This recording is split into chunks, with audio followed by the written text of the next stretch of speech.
If you take advantage of what SAC has to offer, and you recognize what SAC has to offer, and you put yourself in the place of those opportunities, then those opportunities will continue to widen.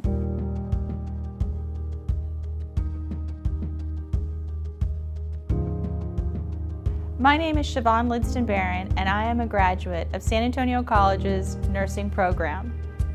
So I work for a large company here in town, and I was doing a job that I didn't have a lot of passion for. I still wanted to get back to medicine and helping people in that way. I actually had 3 children at the time, very young, and I just knew that I needed to change something. When you go to the classes, you meet your professors, you develop a relationship with the administration. You're developing not only your education, but you're also developing your experiences working with them professionally.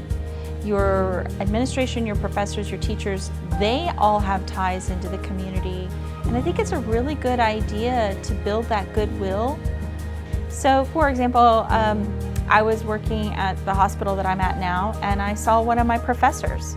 So now my professor sees me as a resource within the hospital to bring his student. So now I can teach this person. It's expounding on our experiences.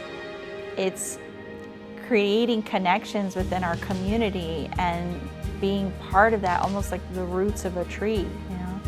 Oh great, I'm gonna come here, I was part of it, but now I'm really connected in it. They're supportive of the student. They're supportive of the student through the process, through the degree programs.